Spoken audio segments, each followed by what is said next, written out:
Hi students, मैं हूं professor Mumtaz Ali, department of English, government post graduate college Chakwal. और आज मैं आप लोगों को बताने जा रहा हूं कि how to pass MA English, कि एमए इंग्लिश कैसे पास करना है। तो ये मेरी जो वीडियो है, ये जो लेक्चर है, ये सिर्फ उन स्टूडेंट्स के लिए नहीं है जो रेगुलर स्टूडेंट्स हैं, ये उनके लिए भी है जो प्राइवेट हैं, जो वो किसी भी यूनिवर्सिटी में पढ़ते हैं, इससे कोई फ़र्क नहीं पड़ता वो प्राइवेट हैं या रेगुलर हैं। तो सबके लिए ये मेरा मैसेज है, सबके लिए ये मेरा पैगाम है, सबके लिए ये मेरा लेक्चर है। तो बहुत सारे लोग इसके बारे में, एमए इंग्लिश के बारे में ये कहा जाता है कि ये बहुत ही मुश्किल है। तो स्टूडेंट, जब भी आप लोग ये सोचें कि हमने एमए इंग्लिश करना है, प्राइवेट करना है या रेगुलर करना है, तो आपने जो सबसे पहले जहन में ये चीज़ सोचनी है कि ये मुश्किल नहीं है। और मैं आपको खुद बताता हूँ, बीइंग ए टीचर, मैं आप लोगों को बता रहा हूँ कि एमए इंग्लिश कोई मुश्किल भी नहीं है, ये सबसे आसान है, सबसे आसान है। जितने भी सब्जेक्ट्स हैं उनमें से ये सबसे आसान है। ये सिर्फ आपको पढ़ने का इसको तरीकाकार आना चाहिए, इसका ट्रिक आना चाहिए। अगर कोई आपको कहता है कि ये मुश्किल है, तो वो उसकी सोच हो सकती है, चीज़ें मुश्किल नहीं होती। वो जो आपको कहे कि मुश्किल है, उसके लिए तो वो मुश्किल हो सकता है, लेकिन आपने उसके पर्सपेक्टिव से नहीं सोचना, आपने अपने पर्सपेक्टिव से सोचना है। याद रखना है कि स्टूडेंट्स कभी भी ये नहीं सोचना कि एमए इंग्लिश मुश्किल है। आपने ये सोचना है कि ये आसान है, ये बिल्कुल आसान है और मैं कर लूँगा, मैं कर लूँगी। तो फिर आप कर सकते हैं, क्योंकि आप जब यूँ सोचते हैं तो लॉ ऑफ अट्रैक्शन के जरिए आपका जहन इस तरह की कुछ वाइब्रेशन छोड़ता है कि वो चीज़ आपके लिए आसान होनी शुरू हो जाती है। अब इसमें अमूमन जो स्टूडेंट्स को जब आते हैं तो वो शुरू में तो बड़े जज्बाती होते हैं पढ़ने के बारे में, बाद में फिर उनके वो सारी जज्बात वो जो है वो बिल्कुल ख़त्म होने शुरू हो जाते हैं, वो मोटिवेटेड ही नहीं रहते। मैं आपको कुछ चीज़ें बताने जा रहा हूँ। अब ये सबसे पहली बात वो मैंने आपको फिर रिपीट करता हूँ कि आपने जहन को ये बताना है कि ये मुश्किल नहीं है। फिर दूसरी बात कि आपको जो सबसे पहले आपके पास पूरा कोर्स आउटलाइन आ गई है, उसके बाद बुक्स आपको पता है कि ये एक पेपर के लिए आपको कम से कम 4-5 किताबें आपको पढ़नी पड़ती हैं। मुख्तलिफ यूनिवर्सिटीज़ के हवाले से ये मुख्तलिफ इस तरह का पैटर्न होता है। उसमें आपने poetry, drama, novel, short story भी पढ़नी पड़ती हैं, लिंग्विस्टिक्स भी आ जाती है, प्रोज भी आ जाती है और अमेरिकन लिटरेचर भी आ जाता है। ये सारी चीज़ें जो आपने वहाँ पर पढ़नी है। तो अब ये इसमें करना आपने क्या होता है कि आपको सबसे पहली बात कि जब आप ये शुरू करें पढ़ना, तो आपने टीचर आपको पढ़ाएंगे, अब आपने पढ़ना है। हर टीचर का अपना एक पढ़ाने का अंदाज होता है। अब आपने कोई भी जानरा आपने ले लिया, 5 जानरा से अगर आप 5 रोज पढ़ रहे हैं, ड्रामा भी पढ़ रहे हैं, नावल भी पढ़ रहे हैं, शॉर्ट स्टोरी भी पढ़ रहे हैं और पोइट्री भी पढ़ रहे हैं और प्रोज भी पढ़ रहे हैं, तो अब जो सबसे अहम काम है, कई दफ़ा आप लोग स्टूडेंट एक गलती करते हैं, वो ये कि अमूमन टीचर भी आप लोगों को कहते हैं या बताते हैं कि आप लोग पहले राइटर के बारे में पढ़ें, फिर उसकी एज के बारे में पढ़ें और फिर उसके वर्क के बारे में पढ़ें। तो आपको राइटर के बारे में चीज़ें आएंगी जहन में, एज भी समझ आएगी, लेकिन आपको वो उस तरह नहीं समझ आएगी। बाद में जब आप उसके सबक को पढ़ेंगे तो वो इस तरह का एक सिलसिला चलता है कि फर्स्ट एज, फिर उसका जो राइटर, फिर एज और फिर तीसरा उसका आपने सबक वर्क पढ़ना है, जो भी है पीस ऑफ लिटरेचर। आपने ऐसा नहीं करना, मेरी बात याद रखिएगा, आपने उसको रिवर्स करना है। आप सबसे पहले ले लें नावल। आपने करना क्या है, उस नावल की पूरी समरी पढ़नी है आपने। ड्रामा ले लें, आपने ड्रामा की समरी पढ़नी है। टेक्स्ट तो आप पढ़ेंगे ही पढ़ेंगे, पोइट्री की भी टेक्स्ट पढ़ेंगे और इसकी पढ़ेंगे, लेकिन समरी आपने ज़रूर पढ़नी है। इसके अलावा आप ले लें पोइट्री, तो पोइट्री की भी आपके पास जो खासकर क्लासिकल पोइट्री है या दूसरी पोइट्री है, पोएम आपके पास लेंथी पोएम है या शॉर्ट पोएम्स हैं, आपने उन पोएम्स की सबसे पहले समरीज पढ़नी है।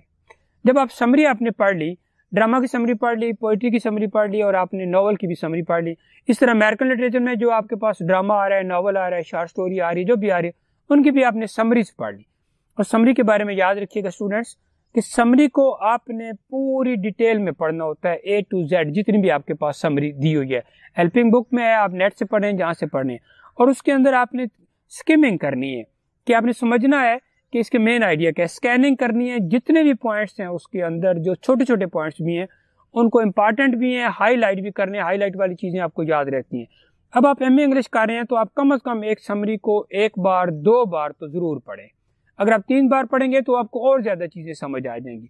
अब ये काम आपने याद रखना है, प्राइवेट स्टूडेंट है या रेगुलर है, पहला काम सब की समरीज, तमाम ड्रामाज उनकी समरी, तमाम नॉवेल्स उनकी समरीज, तमाम पोइट्री की चीज़ें उनकी समरी, तमाम शॉर्ट स्टोरीज उनकी समरीज, इवन जो आपके पास प्रोज आ रही है उनकी भी समरीज आपने पढ़नी है। सबसे पहला ये काम करना है। और अब मैं आपको समरी पढ़ने का एक फ़न बताता हूँ। आपको लगता है कि जब आप देखते हैं तो आपको लगता है कि ये जो समरी है नॉवल की, ड्रामा की, ये पोएम की, तो ये बहुत लंबी है, ये तो उससे आपको बोरियत तो नहीं पढ़ने को दिल करता। तो याद रखें, अगर आपने कोई नॉवल की समरी पढ़नी है तो सबसे पहले उसकी कोई प्लॉट समरी पढ़े, शॉर्ट समरी पढ़े। उसको जब आप पढ़ेंगे एक बार दो बार तो आपको एक स्केच बन जाता है कि यार इसका बिगिनिंग क्या है, मिडल क्या है, एंड क्या है, इसमें कैरेक्टर कौन कौन से इन्वॉल्व हैं। वो पढ़ने के बाद आप उसकी लेंथी वाली, लॉन्ग वाली जो है पढ़े समरी मैं बार बार आपको कह रहा हूँ, पर आपने कंसंट्रेट करना होता है। समरी आपको फुल फ्लेज पता होनी चाहिए, समरी आपको आनी चाहिए। कोई भी उसके बारे में, यानी उसमें कितने कैरेक्टर हैं, उसके अंदर कौन कौन से पार्ट्स ऑफ स्पीच और फिगर्स ऑफ स्पीच यूज हुए हैं, वो कहानी शुरू कहाँ से हो रही है, मिडल क्या है, एंड क्या है वहाँ पर, अच्छा जितने कैरेक्टर्स हैं उनके ट्रेट्स क्या हैं, जो कुछ भी उसके अंदर है वो आपको सारा कुछ A to Z पता होना चाहिए। ये समरी की अहमियत है। अब जब आपने उसकी समरी पढ़ ली, उसके बाद आपने क्या करना होता है, उसके बाद आपने आना है, मैंने आपको बताया था रिवर्स, कि आपने एज राइटर की, उसका जो अपनी उसकी लाइफ, एज वो जिसमें लिख रहा है, और आगे समरी, उसकी तरफ नहीं जाना, आपने समरी से आना है एज की तरफ। जैसे अगर कोई नावल है आपका विक्टोरियन एज का, तो आप पहले उस नावल की समरी पढ़ें, नावल की समरी करने के बाद आप विक्टोरियन एज को पढ़ें। अब आपको समझ आएगी कि जो मैंने नावल पढ़ा है उसका इस एज से क्या ताल्लुक है, इस एज में जो लिखा गया, अब वो आपको एज ज्यादा अच्छी तरह से समझ आएगी। और जब आप एज से मूव करेंगे राइटर की लाइफ के बारे में, आपको बोरियत भी नहीं होगी और वो आपको उससे भी ज्यादा अच्छी तरह समझ आएगी, वो जो आपके पास आ रही है, राइटर की हिस्ट्री आ रही है। तो इस तरह ये तो आपने याद रखना है कि रिवार्स सबसे पहले समरी, उसके बाद आपने उसके आना है उसकी जो एज है उसके कैरेक्टरिस्टिक्स, और उसके बाद राइटर। और याद रखिएगा, आप जितने भी समरीज पढ़ रहे हैं, ड्रामा की समरी, नावल की, पोइट्री की, शॉर्ट स्टोरी की, आप उस समरी की जब एज पर आए तो आपको सबसे पहले एजेस के नाम, उसका टाइम पीरियड कौन का है, और आपको पता क्या होना चाहिए, उस एज के कैरेक्टरिस्टिक्स पता होने चाहिए। मिडिल एजेस उसके कैरेक्टरिस्टिक, रिनासा पीरियड उसके कैरेक्टरिस्टिक्स, मेन कैरेक्टरिस्टिक्स पता होने चाहिए। बहुत डीप में आपने नहीं पढ़ना होता। इसके अलावा 18th century main characteristics, Victorian age main characteristics, romantic age main characteristics, modern age main characteristics, post modern age main characteristics, ये सारे जो कैरेक्टरिस्टिक्स हैं ये आप लोगों को मुकम्मल तौर पर पता होना चाहिए। जब तक आपको ये कैरेक्टरिस्टिक्स नहीं पता होंगे, आप इसको बिल्कुल भी चीज़ों को ग्रैस्प नहीं कर सकते, आप चीज़ों को समझ नहीं सकते। अब जो MA इंग्लिश कैसे करें के हवाले से मैं आपको बता रहा हूँ कि समरी को आपने पढ़ना है, उसका मैंने आपको बताया कि वो कैसे आपने मूव कर रहा है समरी से एज की तरफ, और एज से फिर जब आप मूव करेंगे तो उसके राइटर की तरफ। फिर दूसरी बात याद रखिए कि जब आप समरी पढ़ रहे हो तो समरी आपकी बहुत हेल्प करेगी। जब आप समरी पढ़ रहे हैं तो समरी पढ़ने के दौरान आपने जिस चीज़ पर कंसंट्रेट करना है कि वो समरी जो है वो कौन सा थीम दे रही है। ये दूसरी अहम बात है कि आपने वो थीम जो है उसको लिख लेना होता है। आपको थीम पता होना चाहिए कि वो कहना क्या चाहता है। उसके लिए मैंने फिर वो ये जैसे कहते हैं कि जब आप पढ़ रहे होते हैं तो वो फिर 3 तरह की फिर रीडिंग हो जाती है। आपने ये याद रखनी है कि एक होती है रीडिंग द लाइन, मतलब आप एक समरी पढ़ेंगे उसका तर्जुमा करेंगे, ये रीडिंग द लाइन हो जाएगी। दूसरा ये होगा कि रीडिंग बिटवीन द लाइन, कि इसका जो थीम है वो क्या है। ये यहाँ पर आप बिटवीन द लाइन कर रहे होते हैं, तो ये जब बिटवीन द लाइन का मतलब होता है कि ये थीम, पहले आपने समरी पढ़ी वो रीडिंग द लाइन है, रीडिंग बिटवीन द लाइन आपने उसका आप थीम पढ़ लिया, तो समरी एम हो गई, थीम एम हो गया, उसका एज और वो पीछे आपने पढ़ लिया जो उसका राइटर की कुछ बैकग्राउंड है। इसके बाद थीम के बाद जो चीज़ होती है कि हर नावल, ड्रामा, शॉर्ट स्टोरी या पोइट्री में एक मेन कैरेक्टर होता है। तो मेन कैरेक्टर जो है हीरो है, हीरोइन है, मेल है या फीमेल है, आपने वो क्या है, वो क्या करता है, उसकी पूरी लाइफ के गिर्द कैसे कहानी घूम रही है, आपने उस पूरे को समझना होता है। आपको हीरो का कैरेक्टर, आपके हीरोइन का कैरेक्टर, ये आपको मुकम्मल पता होना चाहिए। और जहाँ तक माइनर कैरेक्टर की बात है तो उनके बारे में भी आपको पता होना चाहिए कि सारे कैरेक्टर्स क्या करते हैं, लेकिन आपने तैयार सिर्फ करना होता है बड़े कैरेक्टर्स को। इसको ये वाला जब आप तैयार कर लेते हैं तो अब याद रखिएगा कि आप जब हेल्पिंग बुक्स लेते हैं तो वहाँ आपको मिलता है कि एक हेल्पिंग बुक का उसके 4, 5, 600 पेजेस हैं। तो अब बंदा कहते हैं कि आप ये सारे पढ़ने पड़ेंगे, ये तो बहुत ज़्यादा है। ऐसा नहीं होता, सारे पढ़ने के लिए नहीं होते। फिर आपने जब नोट्स लिए हैं, सपोज आपने गूगल से लिए हैं या कोई और सोर्स लिया है या किसी टीचर से लिए, दोस्त से लिए हैं, तो नोट्स वो सारे पढ़ने वाले नहीं होते। अब आपने जब समरी भी पढ़ लिया है, राइटर के बारे में भी पढ़ लिया, एज के बारे में भी पढ़ लिया, थीम भी वगैरह पढ़ ले, अब आपने जो नेक्स्ट काम करना है वो ये है कि आपने टीचर्स के नोट्स भी लेने हैं, आपने इंटरनेट की दुनिया से भी नोट्स लेने हैं, आपने जो हेल्पिंग बुक्स अवेलेबल है मार्केट में उनसे भी नोट्स लेने हैं। लेकिन नोट्स आपने अपने बनाने हैं, तब अभी इंग्लिश होता है। जब आप अपने नोट्स बनाते हैं तो याद रखिएगा, मैं खुद ये आपको वो फार्मूला बता रहा हूँ जिसको मैंने खुद अप्लाई करता रहा हूँ। वो ये है कि आपने अपने नोट्स बनाने हैं तकरीबन हर नावल, हर ड्रामा, हर शॉर्ट स्टोरी, हर पोएम, जितनी भी लेंथी हो या छोटी हो, उसके अगर आप नोट्स एक नावल ड्रामा के बनाने शुरू करें तो वो ज़्यादा से ज़्यादा आपके 5-6 पेजेस बनेंगे, सिर्फ इतने बनते हैं। रजिस्टर से आपके 5-6-7 पेजेस बनते हैं और उनको बुलेट्स के साथ, पॉइंट के साथ 1 2 3 करके आप लिख रहे हैं। उसी के अंदर आपका थीम भी आ जाए, उसके अंदर आपकी सिंबलिज्म भी आ जाए कौन सा हुआ, उसके अंदर आपके जो टाइटल है उसकी भी एक्सप्रेशन आ जाए, उसके अंदर आपके कैरेक्टर्स भी आ जाए। तो ये सारी चीज़ें आपने उसके अंदर शामिल करें। वो नोट्स आपने 5-6-7 पेजेस या जितने आपको लगता है कि ज़्यादा बनाने 10 पेजेस तक बन जाएंगे, वो आपने हर सबक के, हर novel, drama, poetry, short story की अलग से वो नोट्स बनाने हैं और स्टूडेंट्स खुद अपने हाथों से नोट्स बनाने हैं। यानी जो टीचर ने नोट्स दिए हैं, जो आपने दोस्तों से लिए हैं, जो आप इंटरनेट से लिए हैं, जो हेल्पिंग बुक्स में, उन सब से मिला के आपने एक नोट्स अलग से बनाने होते हैं। अब वो जो आपने बना लिए, तो जब आप पेपर में बैठेंगे लिखने के लिए तो आपको वही नोट्स हेल्प करेंगे। हेल्पिंग बुक नहीं हेल्प करेगी, टीचर्स की बातें नहीं आएंगी, आपके जो स्टूडेंट्स ने नोट्स लिए हैं वो नहीं, इंटरनेट वाली दुनिया के नहीं। आपने उन्हीं पर कंसंट्रेट करना और आपने उस सवाल को, जो सवाल आएगा उसको अपने जहन में रखना है कि ये जो पेज है मेरे पास 6-7, मैंने इन्हीं में से लेना है। फिर आपको वो कन्फ्यूजन भी खत्म हो जाएगी कि ये लिखना है, ये नहीं लिखना।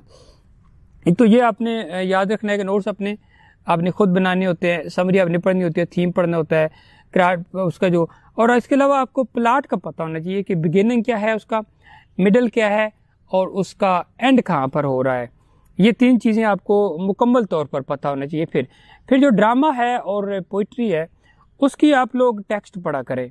टेक्स्ट ज़रूरी होती है क्योंकि वो टेक्स्ट के बगैर समझ नहीं आता। बाकी जो चीज़ें हैं इसके अलावा जो जितना कुछ है वो सारा टेक्स्ट के बगैर भी समझ आ जाता है। और अगर आप टेक्स्ट ना भी पढ़ें, यानी आपके पास, अगर आप टेक्स्ट ना भी पढ़ें, आप कहते हैं कि आपके पास टाइम नहीं है नावल पढ़ने, नावल या उसके अलावा ये किसी भी ड्रामे का टेक्स्ट पढ़ने का या पोइट्री का टेक्स्ट पढ़ने का, तो उसका भी फिर ये तरीका होता है कि आप उसकी जो समरी है, डिटेल समरी, उसको बहुत डिटेल में जाके पढ़ें। और बुक के बारे में आपको खास बात बताता हूँ कि जो पूरी किताब आपके पास हेल्पिंग बुक होती है 400-500 पेजेस की या 200-250 पेजेस की, वो सारी नहीं पढ़ी जाती। आपने हमेशा उसको एक दफ़ा गो थ्रू ज़रूर होना है और जो भी आप उसको पढ़ें, क्रिटिसिज्म वाला पेज पढ़ें, सवालों के जवाब वाला पढ़ें या कोई भी आप इंट्रो वाला पढ़ें, उसमें आप एक नज़र से पढ़ते जाएं और आप उसको अंडरलाइन करते जाएं। जो आपको कोई कोट अच्छी आ गई या उससे रेलेवेंट कोट है, किसी और ने बात कही है, उसके अंदर से आपको नई बात मिली है, तो वो आप समझेंगे तो वो आपको एक क्लू मिल जाता है उस सवाल को हल करने का, वो आप अलग से लिख लें। आपसे बुक से आपने इतनी सी हेल्प लेनी होती है। फिर अगर आप लोग, ये मैं आपको बहुत अहम बात बताऊं कि बच्चे बहुत सारे डिस्टर्ब होते हैं कि जी इतना ज़्यादा तैयार कैसे होगा, तो याद रखिएगा हर ड्रामा उसके ज़्यादा से ज़्यादा 3-4-5 क्वेश्चन होते हैं, हर नावल के भी 3-4-5 क्वेश्चन होते हैं, इसी तरह हर पोइट्री के भी 3-4-5, ज़्यादा से ज़्यादा 5-6 हो सकते हैं, वैसे 3 या 4 होते हैं। इसी तरह अगर आप शॉर्ट स्टोरीज में लें तो उनमें भी 1-1, 2-2 सवाल होता है। अगर आप प्रोज की दुनिया में जाएं तो वहाँ पर भी आपको 1-2-3 सवाल मिलेंगे। तो स्टूडेंट्स, आप वो जो 2-3 सवाल हैं उनकी आपने अपनी अपनी असाइनमेंट्स बनानी होती हैं मुख्तलिफ हवालों से, टाइटल के हवाले से, थीम्स के हवाले से, करैक्टराइजेशन के हवाले से, उसके अंदर जो सिंबलिज्म यूज हुआ है उसके हवाले से, ये 3-4 बनती हैं। अब जब आपने 3-4 असाइनमेंट्स बना ली, एक समरी पढ़ ली और अपने नोट्स भी बना लिए, तो अब आपने जहन में ये रखना है कि अब जितना भी मैंने जाके पेपर देना है तो वो मैंने अपने जो 4 असाइनमेंट्स हैं उन 4 असाइनमेंट से और प्लस जो मेरे पास नोट्स है मैंने बनाए थे अपने हाथों से, उन 5 चीज़ों से मैंने अपना मटेरियल उस पर लिखना है। तो जब आप पेपर में बैठेंगे तो जो आपके पास वहाँ पेपर आता है तो फिर बंदे वहाँ पर स्टेटमेंट्स लिखी होती है, लंबी लंबी स्टेटमेंट्स भी होती हैं, तो आपने उस स्टेटमेंट्स में हवास बाख्ता नहीं होना होता, आपने उस स्टेटमेंट्स को लेना है और उस स्टेटमेंट को आपने फिर डायरेक्ट जाके वो जो उसके जो आपका मटेरियल आपके जहन में है वो आपको पता होना चाहिए कि उसमें से कितना मटेरियल मैंने, उन दोनों का एक मैच कराना है आपने, और उस मैथ में से जो चीज़ें निकलेंगी, रेलेवेंट निकलेंगी, वो आपने उसके अंदर लिखना होता है। अगर आप ये सारे काम करें कि यानी आप हर एक बुक की समरी मुकम्मल तैयार करें, उसका थीम मुकम्मल तैयार करें, उसके अलावा उसके जो मेन कैरेक्टर्स हैं वो मुकम्मल तैयार करें, उसके टाइटल पर आपका मुकम्मल कमांड हो, उसका बैकग्राउंड के कुछ कैरेक्टर्स पता हों जिस एज में वो लिखा गया, और राइटर के बारे में आपको इंट्रो, वो आपको ऑब्जेक्टिव में भी काम आएगा। क्योंकि जब आप राइटर के बारे में भी इंट्रो पढ़ते हैं, उसका बैकग्राउंड पढ़ते हैं, तो फिर आपको समझ आती है कि नहीं ये इसकी ये वजह थी ये लिखने की। और सबसे पहले आपने समरी पढ़नी है, और उससे फिर आपको, और होता क्या है इसमें आपको जिन ड्रामे में, नॉवल में, शॉर्ट स्टोरी में, पोइट्री में, इसमें कहानी ही होती है, और कहानी के अलावा इसमें किरदार होते हैं, किरदार भी हमारे जैसे ही होते हैं, तो उनका भी एक याद रखिएगा।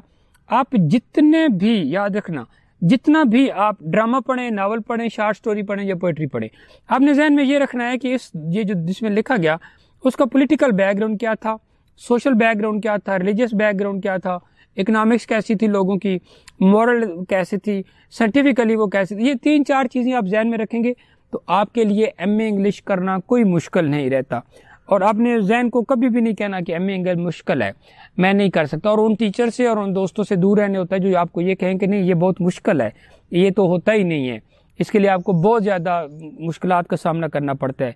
फिर बहुत सारे स्टूडेंट्स के फेल होने की वजह भी मैं आपको बताता हूँ कि वो अक्सरियत फेल क्यों होती है। उसलिए फेल होती है कि उनको सवाल शुरू कैसे करना है, सवाल ख़त्म कैसे करना है, सवाल को लेके कैसे चलना है, उनको ये समझ नहीं आती। दूसरा, उनको लिखने में बहुत मसला होता है।